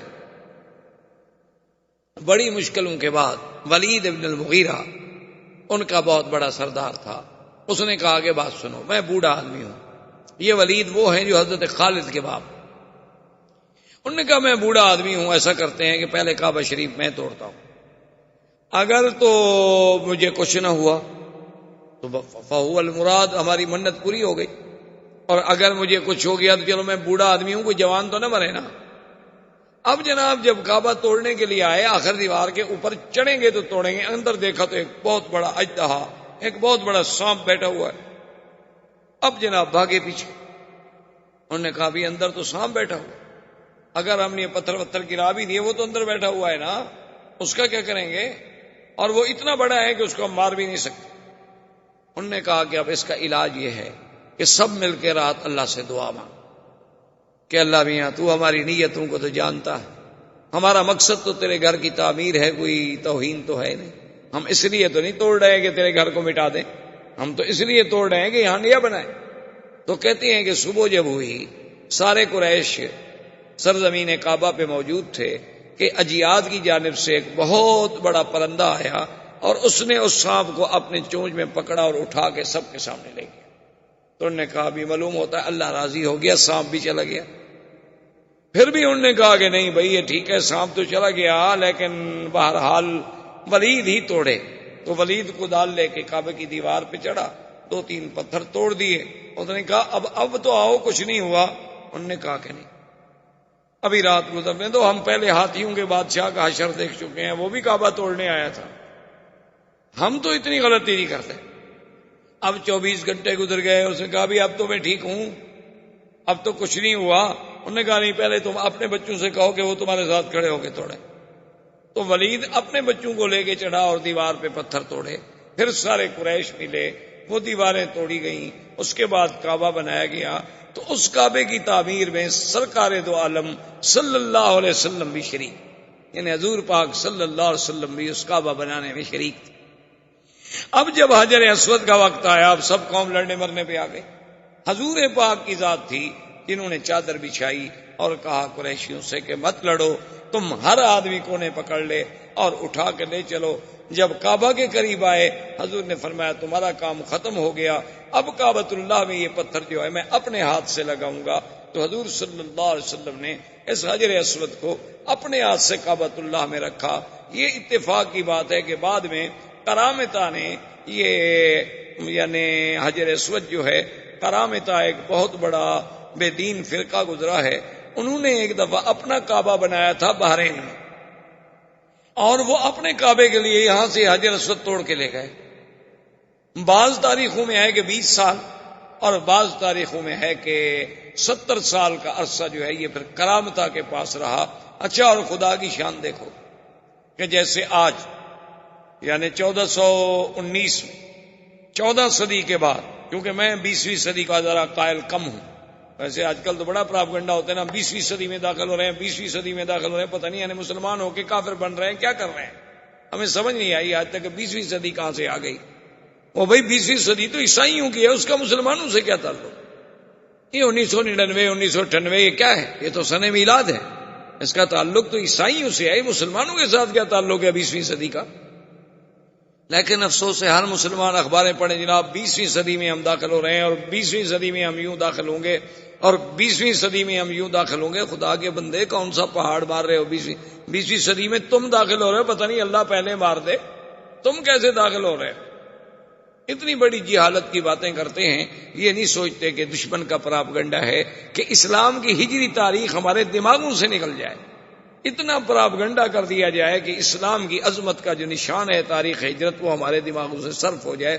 کبھی آپ نے سوچا ہے، آپ کہتے ہیں جی کہ یعنی اچھے خاصے پڑھے لکھے دوستوں میں بھی کب بھی ہمارا درس ہو، کہتے ہیں نہیں منڈے شام، وہ بھی منڈے تو یہ مون ڈے کو کہتے ہیں، چاند دیوتا، سنڈے سورج دیوتا، یہ تو کافروں کے نام ہے، آپ نے پتہ نہیں کہاں سے یاد کیے ہوئے، یہ سب کافروں کے نام ہے، ویڈنسڈے سنڈے منڈے ٹیوزڈے، یہ سارے جو ہیں یہ کافروں کے نام ہیں، جو سورج کے پجاری اور تاروں کے پجاری ان کے نام، ان کا اسلام سے کیا تعلق؟ اسلام سیدھی بات کرتا ہے احد اثنین ثلاثہ اربعہ، بس 1 2 3 4، یا وہ نام لیتا ہے جس کا نام قرآن نے لیا ہے، اذا نودی للصلاۃ من یوم الجمعۃ فاسعوا الی ذکر اللہ وذروا البیع، تو بہرحال اور سبت کا نام لیتا ہے تو قرآن نے نام لیا۔ اب جناب بہرحال کہنے کا مقصد یہ تھا کہ یہ شرف جو ہے یہ بھی سرکار دو عالم صلی اللہ علیہ وسلم کو نصیب ہوا کہ انہوں نے حجر اسود جو ہے، اب دیکھیں نا جی یہ اللہ کی قدرت ہے، سمجھ نہیں آتی، یعنی سیرت کے کس کس پہلو کو آپ دیکھیں۔ حجر اسود، اچھا زمزم پہ نظر ڈالیں، سیدنا اسماعیل کے پاؤں لگے، جبریل نے پر مارا، لیکن حضور نے جب زمزم پیا تو اپنا لعاب مبارک زمزم میں ڈال کے پھر وہ کنویں میں ڈال دیا، تاکہ قیامت تک امت کو ایک نبی کے پاؤں، ایک نبی نوری نبی حضرت جبریل کا پر اور محمد مدنی صلی اللہ علیہ وسلم کے لعاب کی برکت نصیب ہوتی ہے۔ اسی طرح حجر اسود کو دیکھیں کہ اترا آدم کے ساتھ، رکھا ابراہیم نے، پھر جوڑا محمد الرسول اللہ نے صلی اللہ علیہ وعلا آلہ واصحابہ وسلم تسلیما کثیرا کثیرا نے، زندگی باقی تو بات باقی۔ والسلام علیکم۔ الحمدللہ رب العالمین، والصلاة والسلام علی اشرف الانبیاء وسید المرسلین سیدنا محمد وعلی آلہ واصحابہ اجمعین۔ برادران اسلام، الحمدللہ دروس سابقہ میں جو سیرت رسول پاک صلی اللہ علیہ وسلم کے ضمن میں ہم پڑھ رہے ہیں، سن رہے ہیں، حضور صلی اللہ علیہ وسلم سے قبل جزیرہ عرب کے احوال، پھر حضور صلی اللہ علیہ وسلم کی پیدائش سے قبل آپ کے بارے میں مبشرات، اشارات، ارہاسات، اور پھر حضور صلی اللہ علیہ وسلم کی ولادت با کرامت، با سعادت، با برکت و با رحمت، اور اس کے بعد حضور صلی اللہ علیہ وسلم کا زمانہ رضاعت، اور زمانہ رضاعت کے بعد حضور صلی اللہ علیہ وسلم کا واپس مکہ میں تشریف لانا، عبد المطلب کی کفالت، عبد المطلب کی اس کے بعد موت، اور پھر حضور صلی اللہ علیہ وسلم کا اپنے چچا ابی طالب کی کفالت میں منتقل ہونا، اور اسی کفالت کے دوران میں قریش مکہ کا تجدید کعبہ کا پروگرام، اللہ کے کعبے کی تعمیر، اور اس تعمیر میں بھی سرکار دو عالم صلی اللہ علیہ وسلم کی شرکت، اور حضور صلی اللہ علیہ وسلم کا اپنے ہاتھوں مبارک سے حجر اسود کی تنصیب، یہ تمام مراحل تقریباً، پھر حضور صلی اللہ علیہ وسلم کا سفر، آپ کا سفر تجارت اموال خدیجہ سے، اور میسرہ غلام کی معیت، اور پھر حضور صلی اللہ علیہ وسلم کی شان میں عظیم عظیم مبشرات، عظیم عظیم اشارات و علامات کا میسرہ کا دیکھنا، پھر سیدہ خدیجہ سے نکاح، اور ابی طالب نے خود ہی پھر خطبہ نکاح پڑھا اور حضور صلی اللہ علیہ وسلم کا نکاح ہوا، اور حضور صلی اللہ علیہ وسلم کا عین شباب کا دور تھا کہ آپ کی عمر مبارک 25 سال اور سیدہ خدیجہ رضی اللہ تعالی عنہا کی عمر جو تھی وہ 40 سال۔ اب حضور صلی اللہ علیہ وسلم مکی زندگی میں ہیں۔ یہاں تک تقریباً ہم نے سیرت مبارک کے کچھ پہلو دیکھے، اور یہ بھی عجیب اور حسن اتفاق ہے کہ اللہ تبارک و تعالی نے ہمیں سیرت کے بیان کے لیے توفیق دی، اور اتفاق سے آج دیکھیں کہ ربیع الاول کا مہینہ بھی، تو اس مہینے میں ربیع الاول میں ہی حضور صلی اللہ علیہ وسلم کی ولادت و سعادت ہے۔ کو علماء کا اختلاف ہے، لیکن راجح قول مبارک یہی ہے کہ حضور صلی اللہ علیہ وسلم ربیع الاول ہی میں پیدا ہوئے۔ اب اس میں تو اختلاف ہے کہ 9 تاریخ تھی یا 12 تاریخ تھی، لیکن مہینے میں کوئی اختلاف، تو یہ بھی اللہ کی طرف سے اس نے اتفاق ہوتا ہے کہ ہم سیرت کے دروس میں یعنی ہم نے ابتدا کی، اور اللہ پاک نے ہمیں وہ بابرکت مہینہ بھی نصیب فرما دیا جس میں حضور صلی اللہ علیہ وسلم کی ولادت باسعادت۔ اب حضور صلی اللہ علیہ وسلم کا زمانہ جو کہ نبوت کے قریب آ رہا ہے، ایک ہے نبوت کا فیصلہ، یاد رکھیں وہ تو اللہ پاک اس وقت فرما چکے تھے، ابھی آدم علیہ السلام پیدا بھی نہیں ہوئے تھے۔ ایک ہے نبوت کے وقت بعثت کہ آپ کو نبوت کب ملی، کس دور میں ملی، تو وہ اب جوں جوں حضور صلی اللہ علیہ وسلم کی جوانی، جوں جوں حضور صلی اللہ علیہ وسلم کا سن مبارک جو ہے وہ 40 کے قریب آتا جا رہا ہے، تو اب نبوت کے لیے حضور صلی اللہ علیہ وسلم کو اللہ کی طرف سے تیار کرنے کے لیے حالات مختلف پیدا ہوتے جا رہے ہیں، کیونکہ یہ قدرت کا فیصلہ ہے، اللہ تبارک و تعالیٰ کا فیصلہ ہے کہ کسی بھی پیغمبر کو، کسی بھی نبی کو نبوت جو ہے وہ 40 سال سے قبل نہیں ملی۔ ہر پیغمبر کو جب نبوت دی جاتی ہے تو 40 سال کے بعد دی جاتی ہے، الا بعض خصائص ہیں، بعض بقائے ہیں، جیسے عیسیٰ علیہ السلام، جیسے یحییٰ علیہ السلام، کہ انہوں نے اپنی ولادت کے بعد مہد میں اللہ کے حکم سے یہ اعلان کر دیا کہ آتانی الکتاب وجعلنی نبیا، اللہ نے مجھے نبی بنایا ہے، ورنہ بعثت کا جو زمانہ ہے وہ 40 سال کے بعد ہوتا۔ اور اس میں علماء نے حکمتیں لکھی ہیں کہ 40 سال کے بعد جو ہے نا انسان کا نمو جو ہے وہ کامل ہو جاتا ہے۔ اب انسان حتی بلغ اشدہ وبلغ 40 سنہ، اب اپنی انتہا پہ پہنچ جاتا، اب کوئی چیز پھر بڑھتی نہیں، اور عقل جو ہے وہ کمال حاصل کر لیتا۔ اسی لیے خدا کی قدرت ہے کہ اس 40 کے عدد میں بھی بڑی حکمتیں ہیں، کہ جیسے اللہ نے موسیٰ علیہ السلام کے لیے تو میقات طور پر جو یعنی وقت معین فرمایا، فَتَمَّ مِيقَاتُ رَبِّهِ 40 لَيْلَةً، 40 رات، یعنی اس 40 کے عدد میں کوئی اللہ کی حکمت ہے۔ جیسے کہ حدیث مبارک میں آتا ہے کہ جس آدمی نے 40 حدیثیں یاد کر لیں تو وہ علماء میں شمار ہوگا، وہاں بھی 40 حدیثوں کا 40 کا عدد۔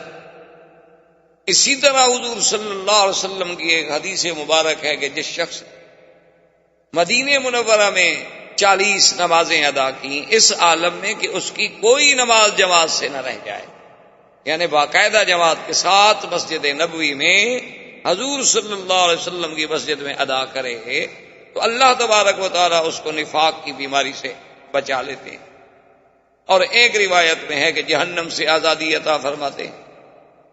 تو وہاں بھی خدا کی قدرت ہے کہ 40 کا عدد جو ہے اللہ تبارک و تعالیٰ کو۔ اور اسی طرح علماء کرام نے یہ بھی لکھا ہے کہ جب انسان پیدا ہوتا ہے، کہ جب انسان کا وہ مادہ تولید جو ہے، وہ تخم انسانیت جو ہے، وہ جب اپنے ایک مقام معین پہ قرار مکین پہ جا کے ٹھہرتا ہے، پھر اس پر مراحل آتے ہیں کہ نطفہ ہے، پھر علقہ ہے، پھر مضغہ ہے، ثم خلقنا النطفة علقة فخلقنا العلقة مضغة فخلقنا المضغة عظاما فكسونا العظام لحما ثم انشأناه خلقا آخر۔ تو اس میں جو ترتیب ہے اس میں بھی 40 دن کا وقفہ ہے، ہر 40 دن کے بعد ایک تبدیلی۔ اور شاید اسی لیے بعض علماء کرام جو ہیں جیسے تبلیغی جماعت کے اکابر اور بزرگان جو ہیں انہوں نے بھی 40 دن کی محنت کے لیے وقت لگانے کے لیے قوم کو ایک پروگرام دیا ہے، وہ بھی شاید ان کے نظروں میں بھی یہی ہے کہ 40 سال میں تبدیلی آتی، چینج آتا ہے آتا۔ جب 40 سال کسی دین کے کام پہ محنت کرے گا تو اس میں تبدیلی وہ لازماً بدلے گا۔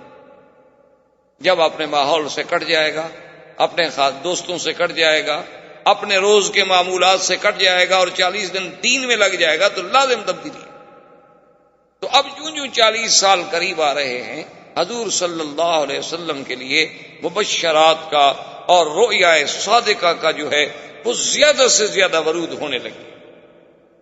اسی لیے ایک صحیح حدیث مبارک میں ہے، حضور صلی اللہ علیہ وسلم فرماتے ہیں کہ میں نے خواب دیکھے عجیب عجیب، اور ایک روایت بھی عائشہ صدیقہ سے رضی اللہ تعالی عنہا سے وہ فرماتی ہے کہ حضور صلی اللہ علیہ وسلم کے جو رویا تھے ایسے تھے کفلق الصبح، کہ جیسے یعنی آدمی رات کو خواب دیکھتا ہے یا رات ہوتی ہے اور صبح سورج نکل آتا ہے، اس سورج کے وجود میں کوئی شبہ نہیں ہوتا دیکھنے میں۔ حضور صلی اللہ علیہ وسلم کے رویات صادقہ ایسے ہوتے تھے کہ جو خواب دیکھا وہ بالکل ایسے آ جاتا تھا سامنے کہ جیسے دن ہو گیا، جیسے سورج چڑھا ہے۔ کیونکہ یاد رکھیں کہ رؤیا جو ہے، خواب جو ہے، اس خواب کے کئی قسمیں ہوتی ہیں۔ ایک تو ہوتے ہیں احلام، کیا مانا کہ کچھ خیالات یعنی جو خیالات مثلاً آپ کے ذہن میں تھے آج دن میں آپ دہراتے رہے، کچھ باتیں آپ کرتے رہے مثلاً اپنے کام کی، اپنے احباب سے کسی مسئلے کی، تو وہی باتیں جو تھی وہ لاشعور میں بیٹھ گئیں اور پھر وہی آپ کے سامنے آ گئی۔ ایک تو خواب کی ہے قسم، اور ایک خواب ایسے ہوتے ہیں جو شیطان کی طرف سے ہوتے ہیں کہ شیطان جو ہے وہ انسان کی نیند کے اوقات میں آ کر مختلف تخیلات اور خیالات اور وساوس کے ذریعے اس کو ڈراتا ہے۔ یہ بھی خواب کی ایک قسم۔ اور ایک خواب جو ہے وہ حقیقتاً میرے اللہ کی طرف سے ہوتے ہیں، وہ خالص رحمانی ہوتے ہیں۔ اور اسی طرح یاد رکھ لیں اور بات سمجھ لیں کہ اللہ کے جو بندے ہیں، اولیاء اللہ ہیں، عباد اللہ الصالحین ہیں، ان پر شیطان کا زور چلتا نہیں۔ اور خاص طور پہ آقا انعامدار سرکار دو عالم صلی اللہ علیہ وسلم کہ جن کو اللہ نے ایسا مقام عصمت نصیب فرمایا کہ جس کے ایک ایک زندگی کے لمحے پر میری اللہ کی قدرت کا گویا پیرا بیٹھا ہوا تھا، کہ یعنی وہ باتیں جو بچپن میں عام بچے کرتے ہیں حضور پاک سے وہ بھی سرزد تھی، وہ اعمال جو عام لوگ اس زمانے میں کرتے تھے ان کی عادت تھی، وہ عیب بھی نہیں سمجھے جاتے تھے، برے بھی نہیں سمجھے جاتے تھے، لیکن حضور پاک سے وہ بھی نہیں ثابت۔ یعنی شادیوں میں شرکت کر لینا، یا شادیوں میں کوئی قصے گو سے قصہ سن لینا، یا شادیوں میں کوئی دف شف بجانے والی عورت آ گئی یا بچی آ گئی یا کوئی آ گئی، اس قسم کا یعنی اہتمام ہو جانا، یہ عام چیزیں تھیں اور بچپن میں اور بچوں کے لیے ایسا کوئی مسئلہ نہیں۔ اور اس وقت تو ابھی شریعت کا کوئی نزول بھی نہیں، نبوت بھی نہیں ملی، اعلان نبوت بھی نہیں ہوا، لیکن 2 دفعہ حضور صلی اللہ علیہ وسلم نے قریش کی شادیوں میں شرکت کی کہ میں ان کی شادیوں کو دیکھوں کہ کیا ہوتا ہے، کیا رسوم ہیں، کیا طریقہ کار ہے، لیکن حضور فرماتے ہیں غالباً النوم، اللہ نے مجھ پہ نیند مسلط کر دی، اور میری نیند اس وقت کھلی جب سورج نکل آیا، شادی ختم، بارات ختم، لوگ چلے گئے، حضور اکیلے سو رہے۔ تو جس نبی کی زندگی پر نبوت سے پہلے اتنا پہرا ہو، اتنی حفاظت کا انتظام کیا جائے کہ یعنی کوئی ایک لمحہ بھی حضور صلی اللہ علیہ وسلم کا غفلت میں نہ گزرے، ایک لمحہ بھی حضور صلی اللہ علیہ وسلم کا فرمان حکم خداوندی کے خلاف نہ گزرے، اس پیغمبر کی زندگی کے بارے میں آپ اس کے کس کس پہلو کے سوچیں۔ تو اس پیغمبر کا رویا، اس نبی کے خواب کیسے غلط ہو سکتے؟ کیونکہ شیطان تو حملہ کر نہیں سکتا، اللہ نے پیرا لگا دیا ہے، شیطان کو تو طاقت ہی نہیں۔ تو اب باقی تو مسئلہ صرف یہ رہ گیا کہ ان کو جب خواب آئے گا تو وہ بھی رحمان کی طرف سے ہوگا، اور جب رحمان کی طرف سے ہوگا تو وہ سچا ہوگا۔ اور خواب کے ضمن میں ایک بات یاد رکھ لیں، حضور صلی اللہ علیہ وسلم کی حدیث مبارک میں ہے کہ ایک تو خواب کے بارے میں کبھی جھوٹ نہ بولا کرے۔ کیا مانا کہ آپ نے خواب نہیں دیکھا اور کہتے ہیں کہ میں نے خواب دیکھا ہے؟ یہ سیدھا اللہ پر جھوٹ باندھنا ہے، افتراء علی اللہ ہے، کیونکہ خواب تو اللہ کی طرف سے آئے گا۔ اور جب آپ نے ایک خواب نہیں دیکھا ہے اور آپ بلا وجہ کہہ رہے ہیں تو گویا آپ اپنے اللہ پر جھوٹ باندھ رہے ہیں۔ ایک دوسری بات خواب میں یہ یاد رکھیں کہ اگر آپ نے خواب دیکھا اور خواب ایسا تھا کہ جس میں آپ کے پیچھے سانپ دوڑ رہا ہے، اونٹ دوڑ رہا ہے، کوئی مار رہا ہے، کوئی کھا رہا ہے، ڈرانے والا خواب تھا، تو اس کا علاج یہ بتلایا حضور نے کہ اپنے بائیں طرف 3 دفعہ تھوک دے اور لا حول ولا قوت الا باللہ العلی العظیم، اعوذ باللہ من الشیطان الرجیم پڑھ کے کروٹ بدل کے سو جائیں، اور پھر اس خواب کو کسی بندے پر ذکر نہ کریں، نہ بھائی پر، نہ بیٹے پر، نہ باپ پر، نہ اپنے پر، نہ پرائے پر، فرمایا کسی کو نہ بتلائیں، لا تضرہ ابدا، کبھی آپ کو نقصان نہیں۔ 2 باتیں۔ اور تیسری بات خواب میں یاد رکھیں کہ اگر آپ نے خواب دیکھا ہے اور آپ کی نظروں میں وہ خواب بہت اچھا ہے یا خواب ایسا ہے جس کی حقیقت آپ کو سمجھ نہیں آ رہی، تو اس کے لیے بھی حکم ہے کہ لا یذکر الا علی حبیب او لبیب، اپنے کسی دوست کو ذکر کرے اور اس دوست کو ذکر کرے جو صاحب عقل ہو اور صاحب علم ہو، کسی غلط آدمی کو ذکر نہ کرے، کیونکہ الرؤیا علی رجل طائر ما لم يعبر، حضور نے فرمایا کہ رؤیا جو ہے یہ ایسے ہے جیسے پرندے کے پاؤں پہ کوئی دانہ رکھا ہو، پر یوں کرے گا تو دانہ گر جائے گا۔ جب تعبیر والا تعبیر غلط دے گا تو کبھی کبھی اسی طرح واقع ہو جاتا ہے جیسے اس نے تعبیر کی۔ تو جب آپ کسی لبیب پر، کسی عالم پر اپنے خواب کا ذکر کریں گے تو وہ اس کی اچھی تعبیر پیش کرے گا، یا پھر آپ کو کسی اور عالم کے پاس بھیجے گا کہ بھئی میں حل نہیں کر سکتا، فلاں آدمی کے پاس چلے۔ تو خواب کے بارے میں بڑے بڑے احکام ہیں، لیکن اللہ کے نبی کا خواب ایسے ہوتا ہے جیسے اللہ کی وحی ہوتی ہے، یعنی جیسے وحی میں شک نہیں، اللہ کے نبی کے خواب میں بھی کوئی شک، کیونکہ نبی معصوم، شیطان کا حملہ ہو نہیں سکتا۔ جب بھی نبی کا خواب ہوگا تو رحمانی ہوگا، اور جب رحمانی خواب ہوگا تو وہ سچا ہوگا۔ اسی لیے تو بی بی عائشہ فرماتی ہیں کہ حضور کے ایسے خواب ہوتے تھے کہ فلک صبح ایسے معلوم ہوتا تھا کہ جیسے صبح سامنے، یعنی ایسی حقیقت۔ اور اسی لیے حضور پاک نے ارشاد فرمایا ہے، یہ خواب کی بہت بڑی اہمیت ہے۔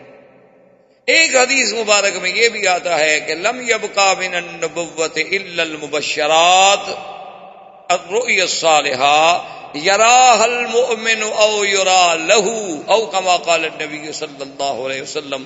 حضور نے فرمایا کہ اب نبوت تو ختم ہو گئی، اللہ نے مجھے خاتم النبیین بنا کے بھیجا، نبوت کا دروازہ بند، رسالت کا دروازہ بند، اب کچھ نہیں بچا۔ ہاں مبشرات ہیں، خواب ہیں کہ کبھی ایک عبد مومن صالح اللہ کا بندہ خود خواب دیکھتا ہے، یا اس کے لیے کوئی اور آدمی خواب دیکھتا ہے کہ بھئی میں نے آپ کے لیے یہ خواب دیکھا ہے بہت اچھا۔ کبھی آدمی اپنے لیے خود دیکھتا ہے اور کبھی اس کے لیے کوئی اور اللہ والا بندہ دیکھتا ہے۔ اور آپ نے فرمایا کہ یہ رؤیا جو ہے جز 46 جزءا من النبوت، کہ تقریباً یہ 46واں حصہ ہے نبوت کے حصے میں سے، یعنی 46واں حصہ ہے نبوت کے حصے میں سے۔ اور بدقسمتی سے اسی حدیث کو سامنے رکھ کر مرزا قادیانی نے اپنی نبوت کے لیے بھی ایک راستہ نکالنے کی کوشش کی۔ اس نے کہا کہ جب نبوت کی ایک جز تو باقی ہے، پھر نبوت بند تو نہ ہوئی، چلو 46 نہیں ہی صحیح، کیوں؟ دشمن تو انتظار میں ہوتا، مخالف جو ہے وہ انتظار میں ہوتا، باطل فرقے جو ہیں اسی انتظار میں بیٹھے ہوتے ہیں کہ اب مسلمانوں کے قرآن سے، حدیث سے کوئی ایک لفظ تو ہمیں ملے نا۔ احباب کرام، اس کے بعد اب آپ اس مبارک سلسلے کی CD نمبر 5 سماعت فرمائیں۔